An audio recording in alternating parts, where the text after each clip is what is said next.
Well, welcome to another episode of The Minority Voice. I'm your host, Jeff Vega, and today I'm going to go a little bit of a different direction, and I want to talk about where we're at economically right now, and a lot of what I'm going to say to you today is off the cuff, and it's probably things that you've heard before, but sometimes we need a reminder because I think our economy is not headed in a right direction. And that being said, Dave, hey, remember a few podcasts ago, well, maybe quite a few, we mentioned about Venezuela having $1 million bill. Yeah. Did you ever come up with one of those?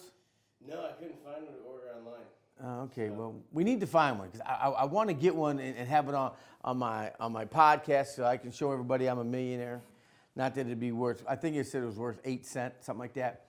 But anyways, getting back to the truth, you're looking right now, we've had some warnings of the vulnerability of our infrastructure and our economic system. I don't know if you remember a couple months ago in Texas, they had that blackout, if you will, with the whiteout.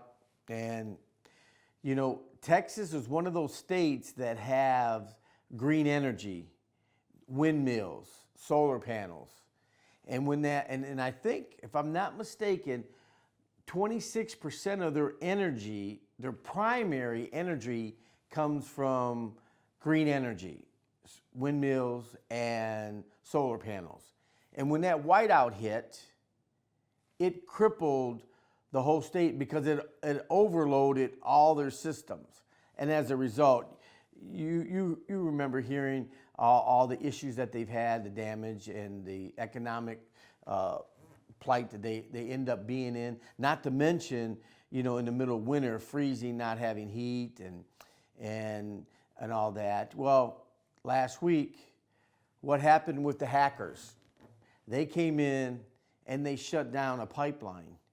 And I don't know if you've heard, but the company actually paid the ransom to get the access to getting the system online. And what was interesting that I heard, and I don't know if you've heard this, but when they gave them the access back to the software to get their systems back online, the system, I guess, and I'm not an IT guy, so I don't understand all of it, but it ran so slow that they had to work around that to get it back up a lot quicker. So, but what it showed was, quite a few states on the East Coast ran out of gas within a few days. And I think now they're only starting to get back to normal. And of course, gas prices, went sky high. And, and even before that, if you look what's going on right now, my friends, gas is nearly up 75%. I don't know if you've noticed your food prices.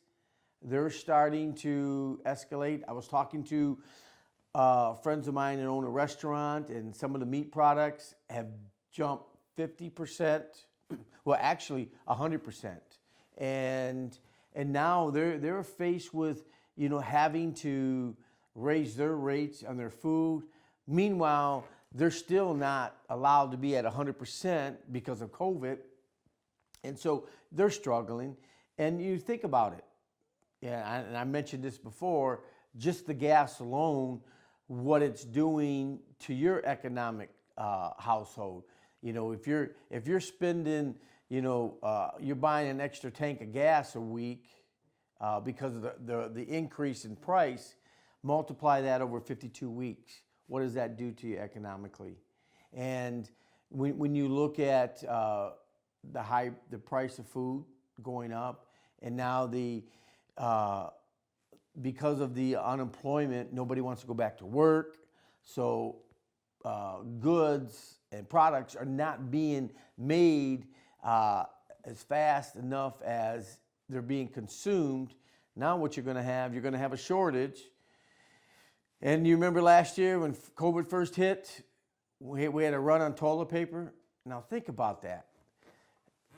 Our country had a shortage of toilet paper. Now we really didn't have a shortage because people were gobbling up, and I would tell you, we got enough in my household now to last 6 months. So I mean, I guess I'm guilty of that. Because if it's one thing you don't want to run out of, my friends, it's toilet paper.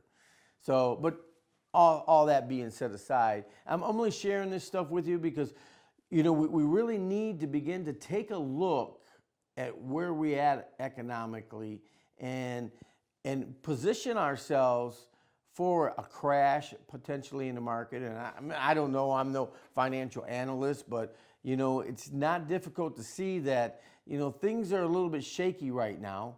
And, you know, we don't know what the dollar is going to be like. And so, you know, do I know what the answer is? No, I don't know what the answer is. But, you know, one thing I do know, and that's we should be actually paying a little bit more attention to it and trying to position ourselves that if there is a crash, if there is a shortage, that we don't get caught with ourselves in a bind. Because, you know, when it happens, if it happens, or when it happens, you know, you don't want to find yourself lacking, because ultimately in the end, you know, you're going to suffer.